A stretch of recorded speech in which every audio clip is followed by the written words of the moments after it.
Eleanor Hayes had always been a woman of routine. At 54, she had built a life around order and predictability. Her days were spent managing a small but thriving bookstore in the heart of Willow Creek, a quiet suburban town where nothing ever seemed to go wrong. That was, until one crisp autumn morning when Eleanor stepped outside to find her rented dumpster, the one she had specifically ordered for the renovations on her home, completely gone. She stood at the edge of her driveway, staring at the vacant spot where the large steel container had been just the night before. Her mind raced through possibilities. Had the company picked it up by mistake? Unlikely. She had paid for it to be there for another week. Had someone stolen it? That seemed absurd. Dumpsters weren't exactly easy to move, and what kind of person would steal a dumpster? It made no sense. Eleanor crossed her arms, the cool morning breeze biting through the sleeves of her sweater as she surveyed the quiet suburban street. Everything seemed normal: neatly trimmed lawns, parked cars, the occasional distant sound of a barking dog. But a nagging feeling in her gut told her this wasn't some simple mistake. Something was off. And then she saw them faint tire tracks imprinted in the slightly damp ground near the curb. Not the deep grooves left by regular cars, but wider marks, like those of a truck. They led away from her driveway and disappeared toward the cul-de-sac where her street ended. A slow, simmering irritation spread through her chest as she followed the tracks, her pace brisk but controlled. Her suspicion was confirmed when she rounded the corner and saw Ither dumpster, unmistakably hers, sitting in front of Victor Langston's property. Victor Langston. The name alone was enough to make her jaw clench.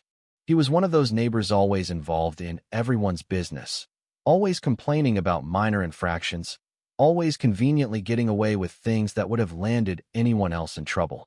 A former scrap metal dealer, he had once owned a fairly successful business that specialized in salvaging and reselling industrial materials. But after some murky financial troubles, he had retired early, now spending most of his time poking around the neighborhood, making himself a presence in local meetings, and, as it now seemed, appropriating other people's property. Eleanor slowed her steps as she neared the dumpster, her eyes narrowing as she took in its contents. This was not the construction debris. She had been filling it with pieces of drywall, old cabinetry, discarded flooring. Instead, the metal container was now packed with rusting barrels, jagged scraps of corroded metal, and what looked like discarded electrical components. A sharp, acrid scent clung to the air, making her stomach twist with unease. Whatever was inside those barrels, it didn't belong in a residential area. She took a deep breath, steadying herself before approaching Langston's front door. Knocking firmly, she waited, her fingers twitching at her sides. Moments later, the door creaked open, revealing the man himself, tall, wiry, with thinning gray hair and an expression that immediately set her teeth on edge. He wore the smug look of someone who had expected this confrontation and was already relishing the argument. Well, he drawled, leaning lazily against the doorframe.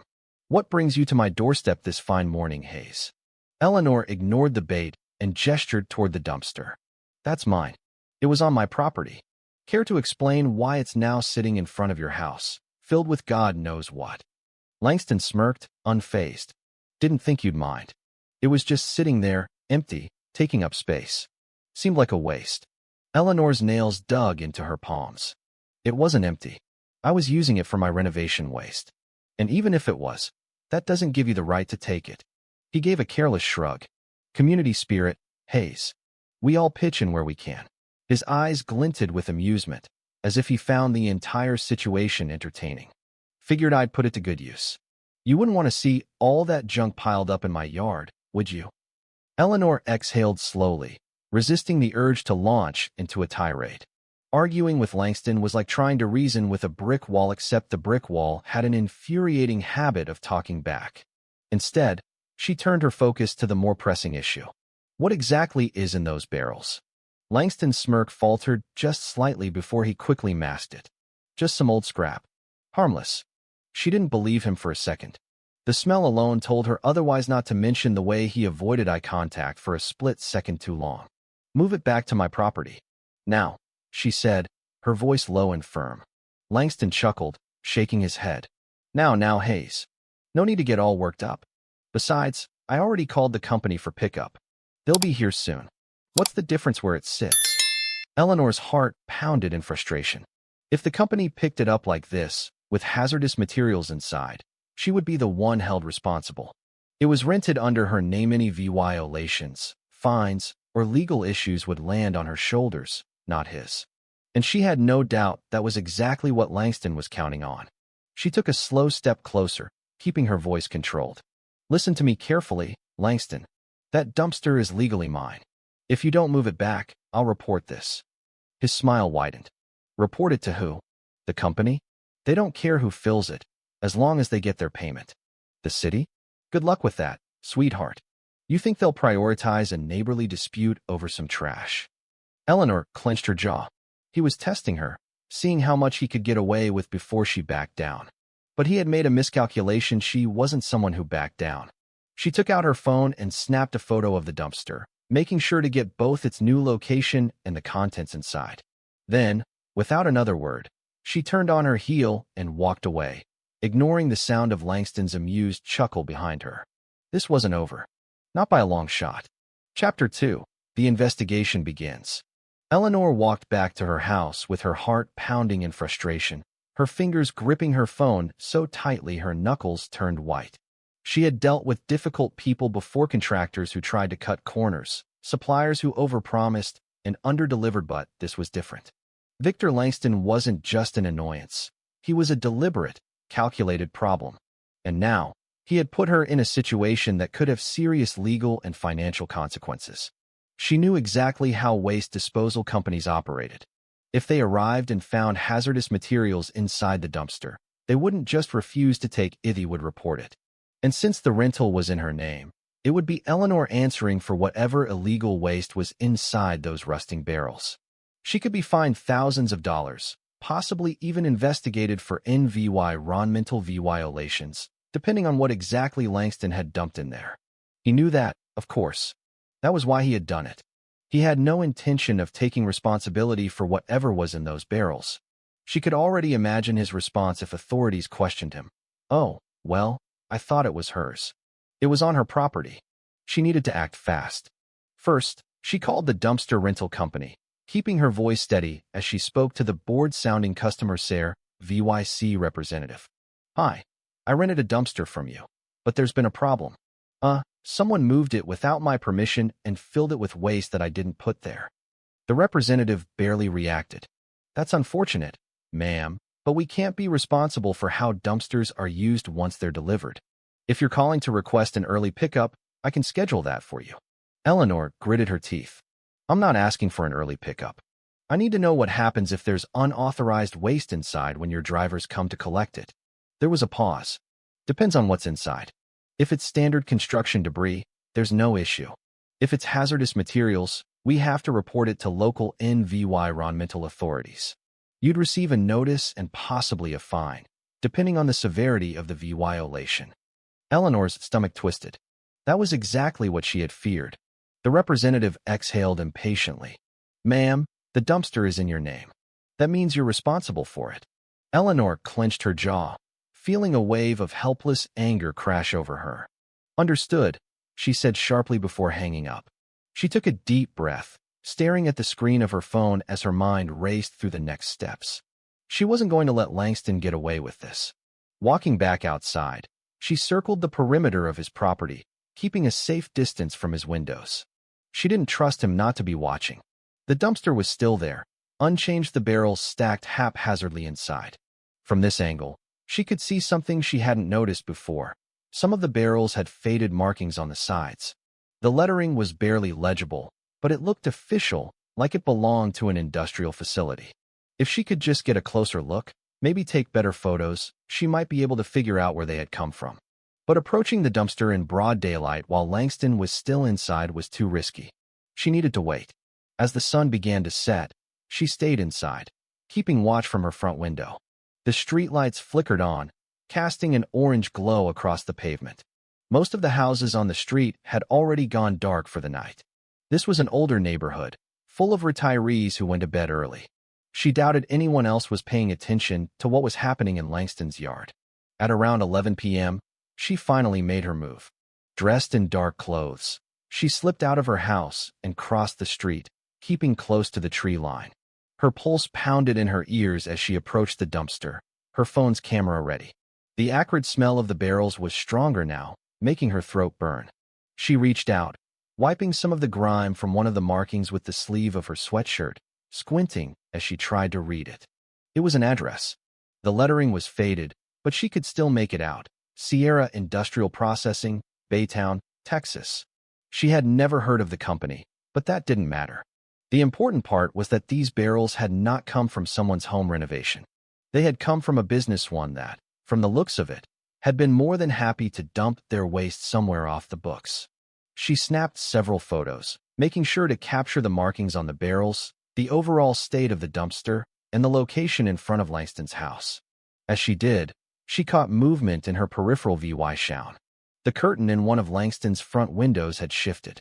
Her heart lurched as she quickly backed away, slipping into the shadows before he could get a clear look at her.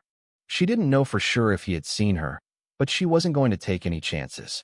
Moving as quickly and quietly as she could, she crossed back to her property and ducked inside, locking the door behind her. For a few minutes, she just stood there, her hands gripping the back of a chair as she steadied her breathing. She had what she needed. The question was, what was she going to do with it? Calling the police was an option, but she knew how that would go. Without hard proof that Langston had put the barrels there himself, there was a good chance they wouldn't do anything beyond taking a report. If anything, he might try to turn it around on her claim she had tampered with his property, accuse her of trespassing. She needed something more concrete. The city's Environmental Enforcement Department might be the better bet. If she could file an anonymous complaint about potential hazardous waste dumping, they would be obligated to investigate. And if they traced the barrels back to Sierra Industrial Processing, there was a chance they could connect the dots and expose whoever had been illegally offloading this waste. As she pulled up the department's website on her phone, she heard something outside the car engine. Her stomach dropped. She hadn't been expecting anyone this late. Slowly, she moved to the window, peering through the blinds. A dark-colored truck had pulled up in front of Langston's house. Two men got out, both wearing baseball caps pulled low over their faces. They moved quickly, one heading toward the dumpster while the other stayed near the truck, keeping watch. Eleanor's breath caught in her throat. They were here to move the barrels. She grabbed her phone again, snapping as many photos as she could through the window, though the dim streetlights made it difficult to capture clear images. The man by the dumpster struggled with one of the heavy barrels, cursing under his breath before finally managing to lift it into the truck bed. The other man glanced around, clearly nervous, as if they knew they were doing something they weren't supposed to be doing. Eleanor's mind raced. If they took those barrels away, she would lose the only physical evidence linking Langston to this illegal dumping operation. She needed to act. Without thinking, she reached for her car keys, knowing full well that what she was about to do could go very wrong. Chapter 3. The Chase. Eleanor's grip on her car keys tightened as she watched the two men struggle to load the last of the barrels into the truck. She knew she was on a ticking clock. Once that vehicle disappeared down the road, any chance of holding Langston accountable would go with it. The logical part of her brain screamed at her to stay inside, to let the authorities handle it. But the reality was that there were no authorities coming. The city wasn't going to mobilize an environmental task force based on a few blurry photos and a complaint from a single resident. By the time they processed her report, if they even bothered, Langston would have covered his tracks. Now, if she wanted proof, she had to act now. She slipped out the back door as quietly as possible, moving along the side of her house, staying close to the shadows. Her heartbeat pounded in her ears, every step feeling like it carried the weight of 1,000 potential consequences. The truck's engine rumbled softly, the headlights off, as if they were trying to make this quick and discreet. That told her one thing. Whoever these men were, they weren't supposed to be doing this. This wasn't some city cleanup crew or legitimate waste disposal service. These were people Langston had called in because he knew the situation was getting too hot. Eleanor knew she couldn't stop them from taking the barrels outright, but she could make their job harder. She crept closer, her breath shallow, until she was near the hedge that lined her property. From here, she could see the truck more clearly, see the dents and rust along its sides, the way the rear tires sat heavy under the weight of the load. A quick glance at the license plate confirmed her suspicions. No tags, just a dirty, empty plate holder. That alone told her they were trying to stay off the radar. She lifted her phone and snapped a few more photos, angling herself to get a clear shot of the men. One of them, the larger of the two, wore a stained jacket with the hood pulled up, while the other was thinner, more fidgety, constantly glancing over his shoulder. Eleanor didn't recognize them, but that didn't matter. What mattered was that she had enough evidence to show that this wasn't just some harmless junk removal. This was deliberate, calculated, and illegal. Then, as she stepped back to reposition, her foot pressed down on a brittle twig. The sharp snap echoed in the quiet night. Both men froze. Eleanor didn't wait to see if they had spotted her. She turned and moved quickly back toward her house, keeping her movements as smooth as possible to avoid making more noise. Her mind raced. She needed to be smart about this. If they caught her sneaking around, there was no telling how they might react. These weren't the type of guys who would simply shrug and walk away. No, there was something about the way they moved, the way they carried themselves, that set off every alarm in her head. She had barely reached her back porch when she heard the sound of footsteps crunching over gravel. Someone was coming. She ducked low behind a patio chair, her heart hammering against her ribs as she heard a voice low, irritated. "Did you hear that?" "Yeah," the second man muttered. "Thought I saw something too." Eleanor held her breath, her hands pressed to the cold wood of the porch as she listened. She had never considered herself the paranoid type, but at that moment, every nerve in her body was screaming for her to disappear. "What if it was that lady?" the second voice said, closer now. Eleanor's pulse spiked. The hell would she be doing out here? The first man scoffed, but there was an edge to his tone. "Just get the last one. We're almost done." Silence. Then the shuffle of movement. Eleanor dared to peek around the chair and saw the second man reluctantly retreating toward the truck, casting one last glance over his shoulder. She watched as they hoisted the final barrel onto the truck bed and secured it with bungee cords. Then, without another word, they climbed into the cab. The engine rumbled, the tires crunched against the pavement, and the truck began to roll away. Eleanor let out a breath she hadn't realized she was holding. They were gone. But something told her this wasn't over. She slipped back inside and locked the door behind her, pressing her back against it as she tried to steady her breathing. She had to think, had to move quickly. Whatever was in those barrels, Langston had just gone to great lengths to get rid of them. That meant they weren't just an eyesore or an inconvenience. They were dangerous. And now, they were gone along with the most damning physical evidence against him. But not all of it. She still had the photos. Eleanor wasted no time transferring the images from her phone to her computer, backing them up in multiple places. If anything happened to her phone, she wasn't going to risk losing the only leverage she had. Then she drafted an email to the city's environmental enforcement office, attaching the clearest photos and detailing everything that had happened. The unauthorized movement of the dumpster, the suspicious barrels, the unmarked truck that had taken them away in the middle of the night. She didn't bother mincing words. This isn't just a minor violation. This is illegal dumping of hazardous materials. If this isn't investigated, people could get sick or worse. She hovered over the send button, hesitating for just a moment. This was the point of no return. Once this email was out there, Langston would know she wasn't backing down. She clicked send. Then she waited.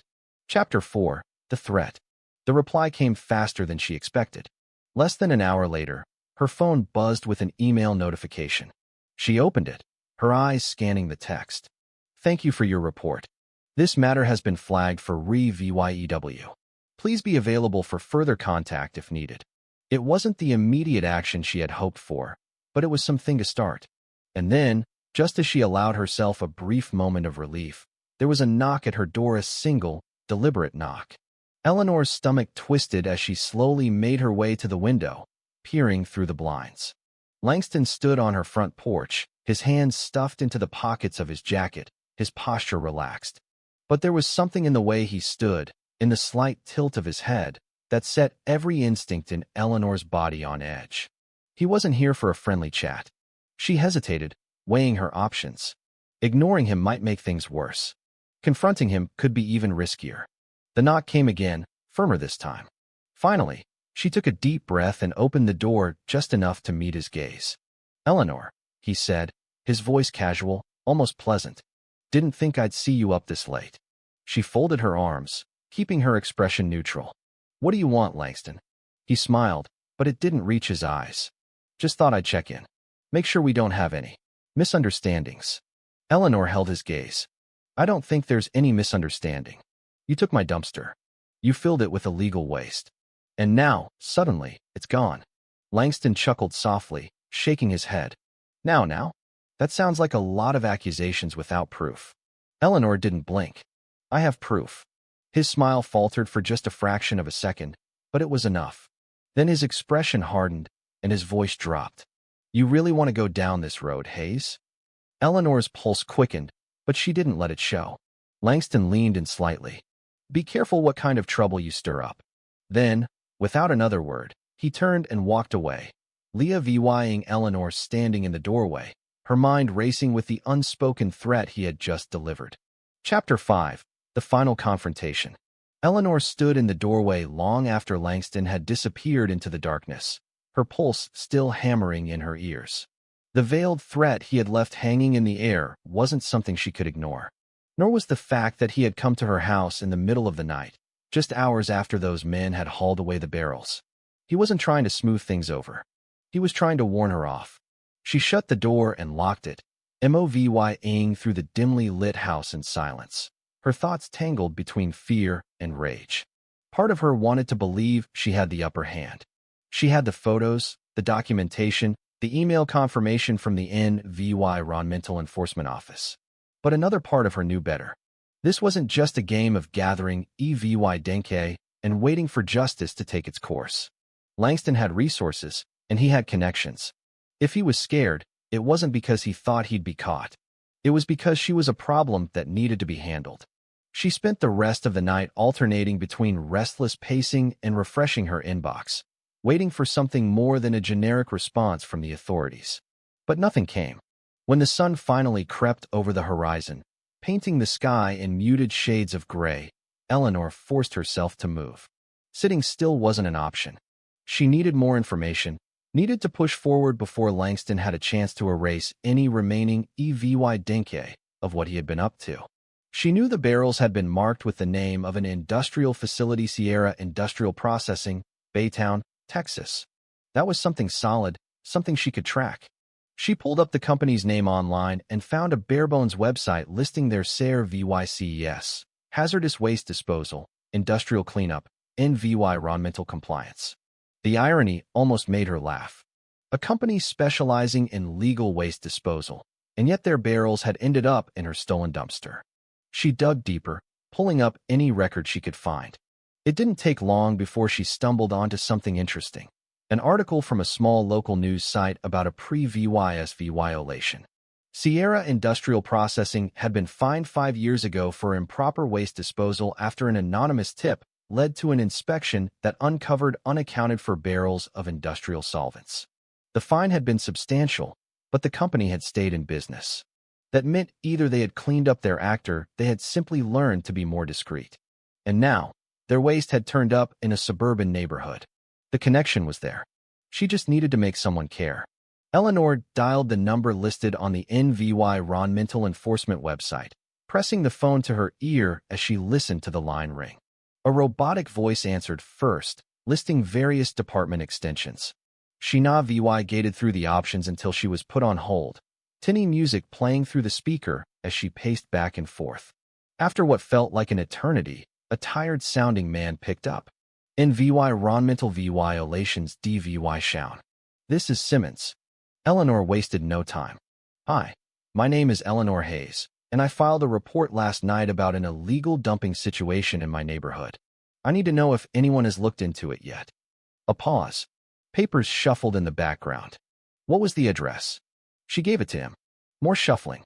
Right. We received that complaint. It's in Re-VYEW. Eleanor's grip tightened on the phone. In Re-VYEW? This isn't just some minor code violation. The waste was industrial.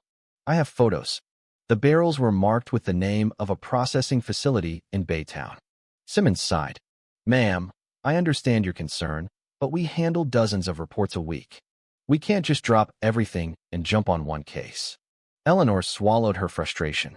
Then tell me how long it's going to take. That depends. We have to determine if the complaint warrants an on-site inspection, then coordinate with local authorities.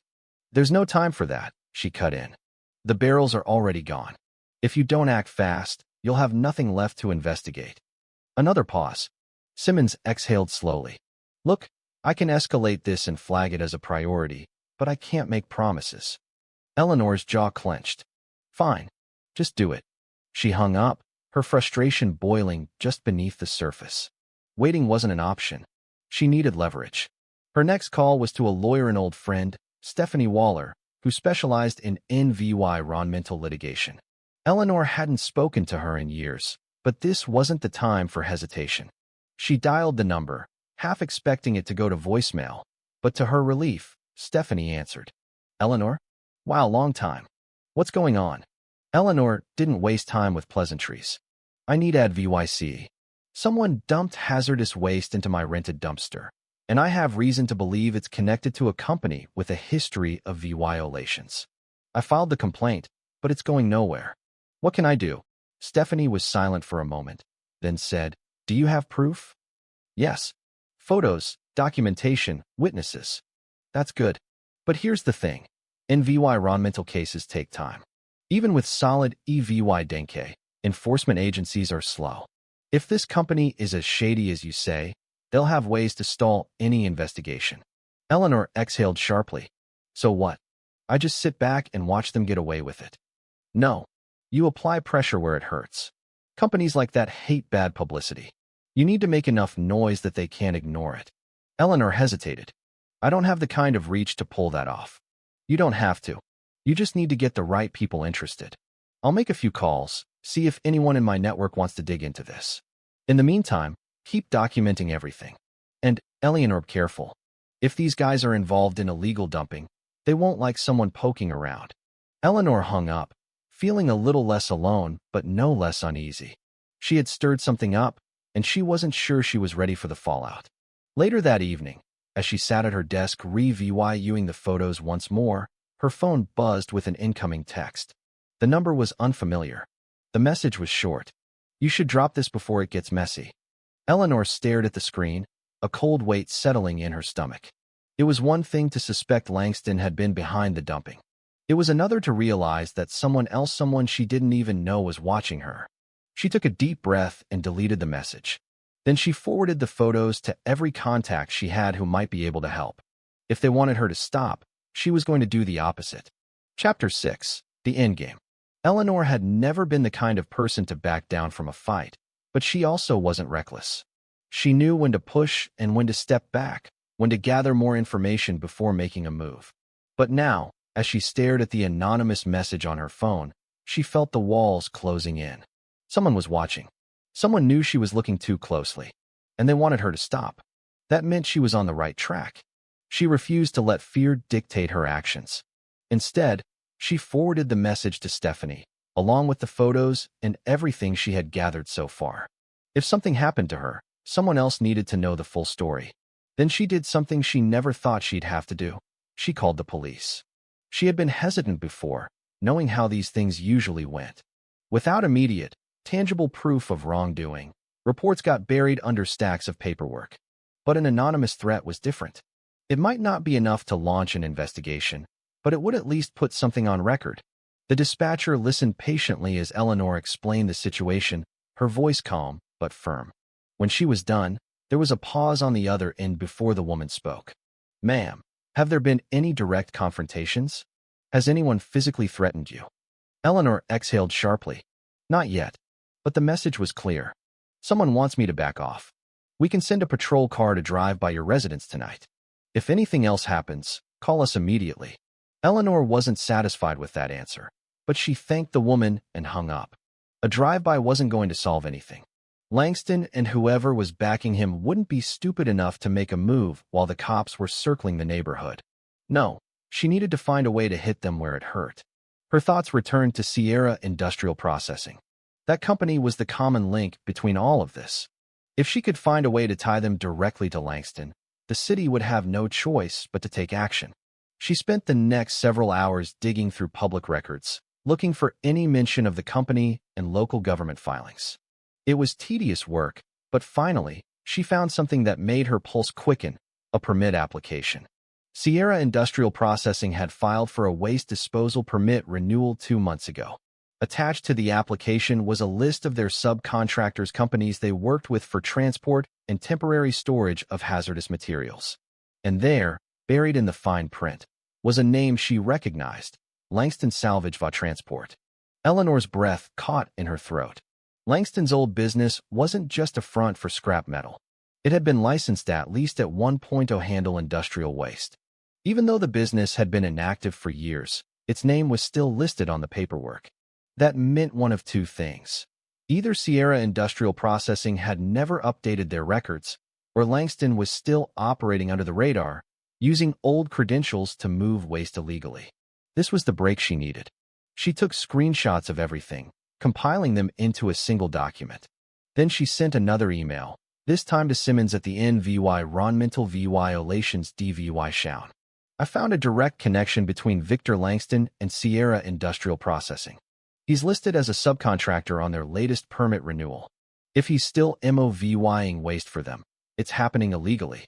This needs to be investigated. She hit send and leaned back, running a hand over her face. It was late, well past midnight, but she couldn't sleep. Instead, she sat at her desk, listening to the quiet hum of the night, waiting for a response that she knew might never come. Then, just as she was about to close her laptop, another noise cut through the silencia, a dull thud outside. Eleanor's breath hitched. She froze, listening. Then another thud, closer this time, like something heavy being dropped.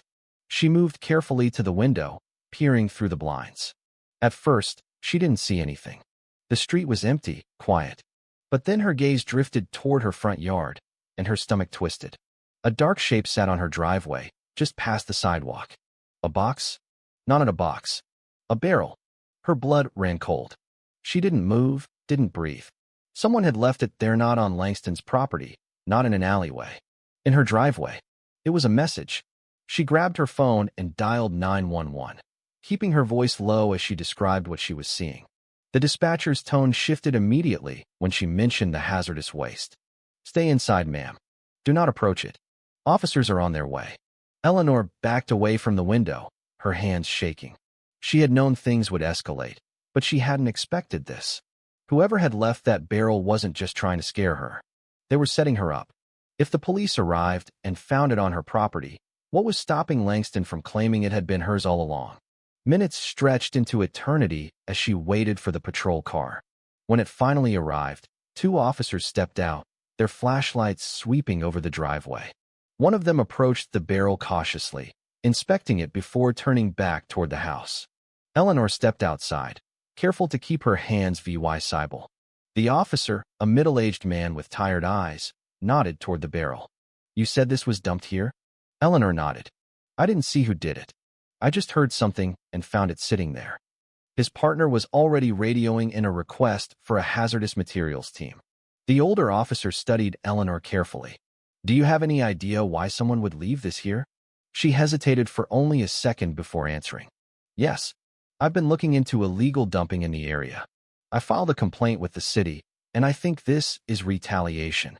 The officer didn't react immediately. He glanced at his partner, then back at her. "Ma'am, do you have any reason to believe you're in danger?" Eleanor exhaled slowly. "Yes." That was enough for them to take things seriously. One officer remained with her while the other checked the street for any security cameras that might have caught footage of whoever had dropped off the barrel. Eleanor's neighbor across the street, a retired teacher named Linda, stepped outside, wrapped in a robe, watching the commotion with concern. "Eleanor? What's going on?" Eleanor forced a tight smile. "Just a misunderstanding, I hope." Linda didn't look convey, said. "That doesn't look like a misunderstanding." The hazmat team arrived not long after, dressed in protective gear, carefully assessing the barrel's contents. Eleanor watched as they took samples, murmuring quietly to each other. One of them finally approached her, lowering his mask. "This isn't just industrial waste," he said. "It's contaminated. Whoever left this here wasn't just dumping garbage. They were making sure it couldn't be ignored. Eleanor's stomach twisted. This wasn't just about her anymore. This was about making someone pay. Chapter 7. The Fallout.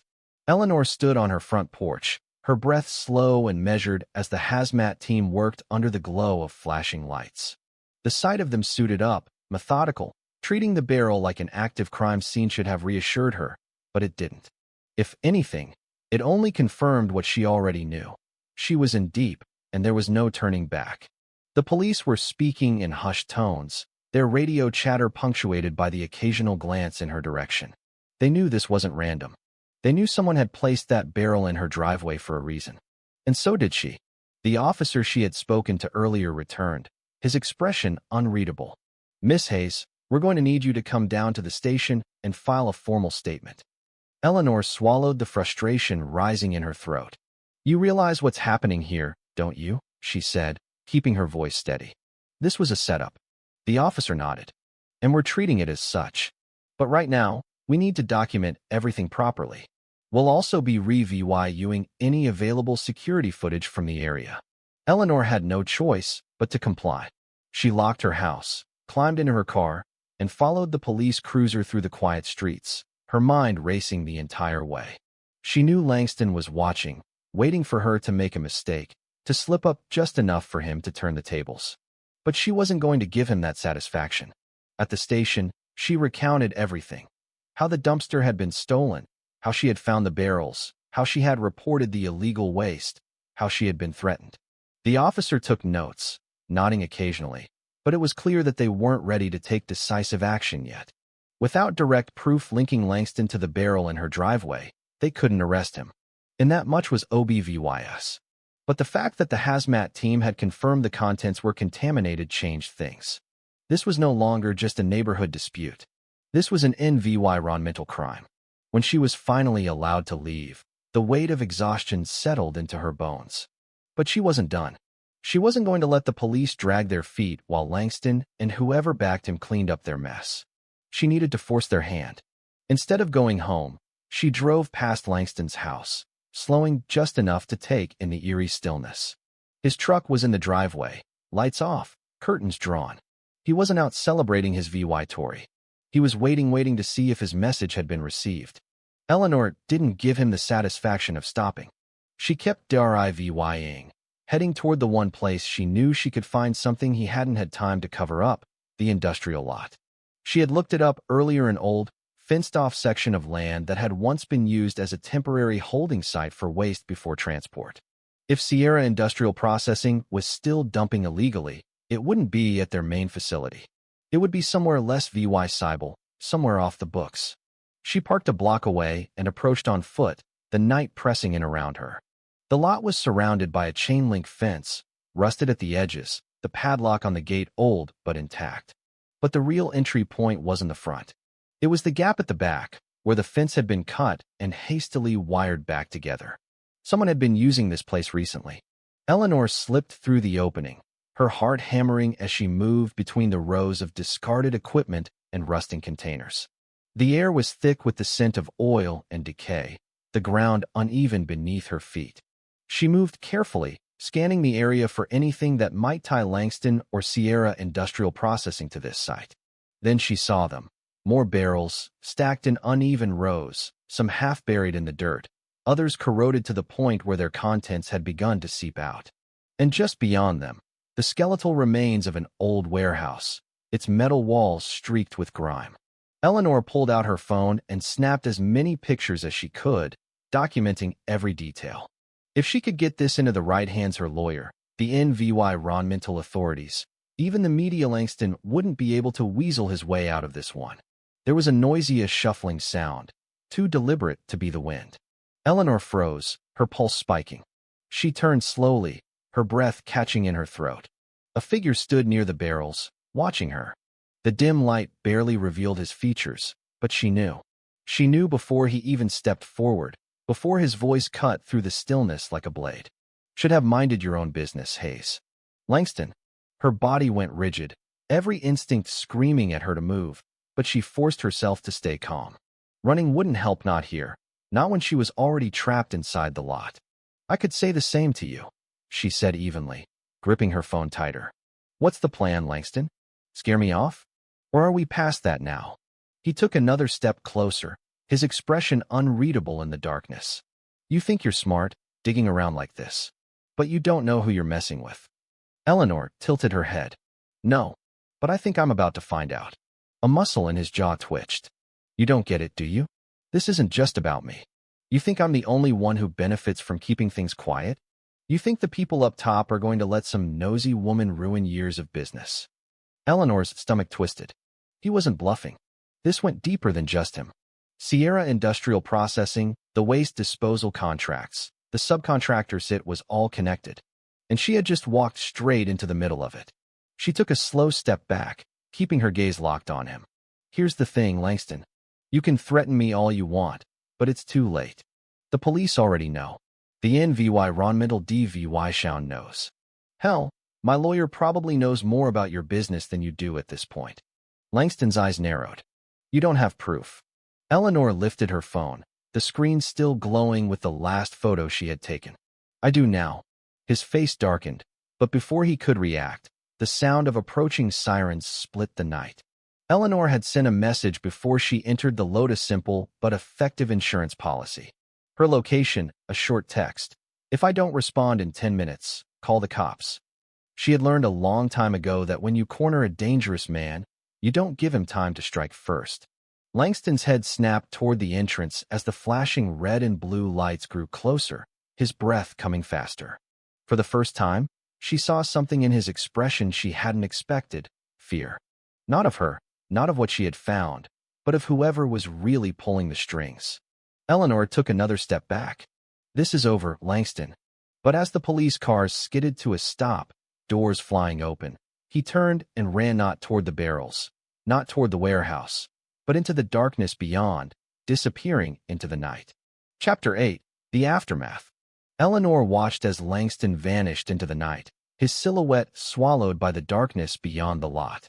The sirens blared around her, red and blue lights flashing against the rusted barrels and decaying metal structures.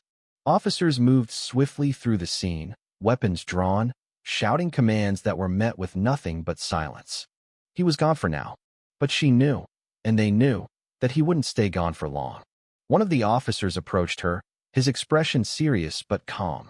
Miss Hayes, are you hurt?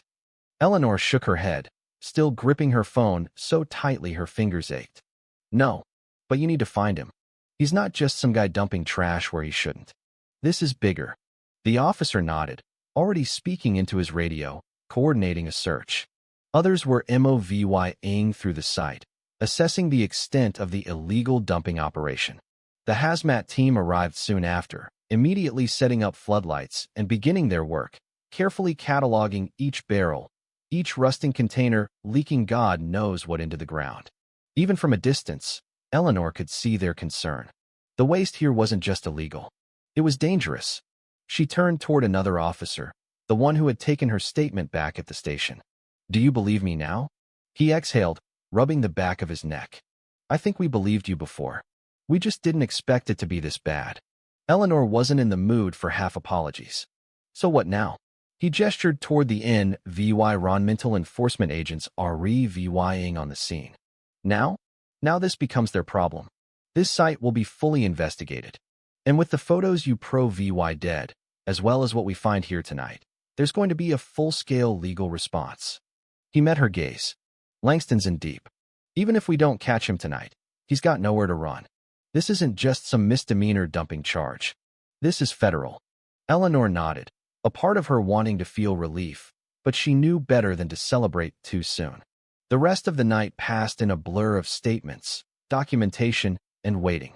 The site was confirmed to contain hazardous chemicals, some of which had already begun seeping into the soil. There would be lawsuits, investigations, and the full weight of NVY Ronmental law bearing down on whoever was responsible. The problem was that Langston wasn't the only one involved. He was a piece of the puzzle, but not the whole picture. By the time Eleanor finally returned home, the exhaustion hit her like a freight train. The adrenaline that had kept her sharp and alert had drained away, leaving behind only a bone-deep weariness.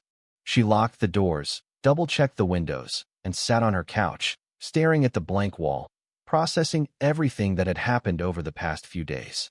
Then her phone buzzed a message, this time from Stephanie. They found something. Call me. Eleanor inhaled sharply and dialed. Stephanie picked up immediately.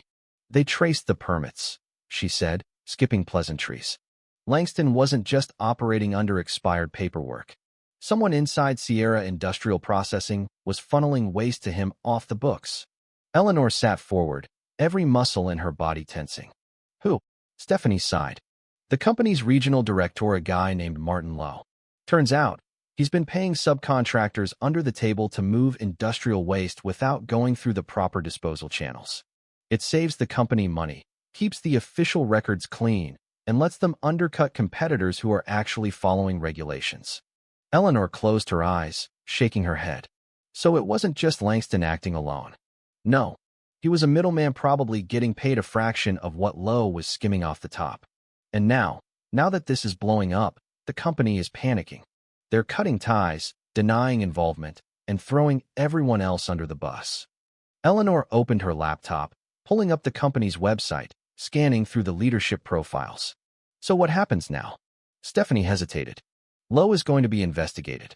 But corporations like this, they know how to protect themselves. They'll drag this through legal battles for years if they have to. But Langston? He's not a corporate executive with an army of lawyers. He's just a guy who got too comfortable thinking he was untouchable. He's going to be the easiest to prosecute, which means he's going to run out of options fast. Eleanor leaned back, rubbing her temples. And if they don't find him, they will. He won't make it far. He's got too many people looking for him now, law enforcement, the company, maybe even some of the people he did business with who don't want their names dragged into this mess. Stephanie's voice softened. You did the right thing, Eleanor. No matter how this plays out, you exposed something that needed to be stopped. Eleanor didn't answer right away. She wasn't looking for validation. She just wanted it to be over. Chapter 9, The End. 2 days passed, then 3. The official investigation was underway, and the cleanup of the lot had begun. News outlets picked up the story, painting Langston as the mastermind of an illegal waste disposal scheme. Sierra Industrial Processing released a statement denying any knowledge of wrongdoing, promising full cooperation with authorities' standard corporate damage control. Then, on the 5th day, Eleanor got another call. This time, it wasn't from Stephanie. It wasn't from the police. It was from Linda, the retired teacher across the street. Eleanor, she whispered, her voice shaking. I just saw him. Eleanor's blood went cold. Saw who? Langston. He was outside, walking down the street like he was just out for a stroll. But Eleanor was looking at your house. Eleanor stood, her grip tightening around her phone. Are you sure? Yes. And then he just kept walking toward the highway. Eleanor's mind raced. He was running, trying to disappear before the walls closed in completely. She didn't hesitate. She called the police, relaying what Linda had told her, and within minutes, the search intensified. Officers were stationed along the highway exits, patrol cars sweeping the area. And this time, luck wasn't on Langston's side. He was caught before sunrise, trying to board a bus out of town. When they arrested him, he was carrying overdue lot $20,000 in cash, a fake ID, and a burner phone. He had been ready to vanish, but it was too late. Eleanor received the confirmation call later that morning. She didn't celebrate. She didn't feel victorious. She just felt done. The legal proceedings dragged on for months, but in the end, Langston pled guilty to multiple charges, including illegal dumping and environmental violations. Lowe was indicted, though his case was far messier, tied up in corporate legal battles that would likely go on for years. Sierra Industrial Processing took a financial hit, but served vet. The system, as always, protected those at the top. But Eleanor? She was free. The morning after Langston's convey time, she stood in her driveway, staring at the empty space where the barrel had once sat, where this nightmare had truly begun. The air was crisp, the neighborhood quiet. Everything was back to normal. And yet, she knew she would never look at this place the same way again. She wasn't naive enough to think she had changed the world, but she had drawn a line. And this time, someone had actually listened. With a deep breath, Eleanor turned and walked back inside, shutting the door behind her. For the first time in weeks, she finally felt safe. If you were the one in this story, how would you react? Would you stand up and fight back, or accept the unreasonable pressure and control from the HOA? Share your thoughts in the comments below. And don't forget to subscribe, like, and share this video with more people. Your small action gives us the motivation to keep bringing you more intense and engaging stories. Thanks for watching, and we'll see you in the next video.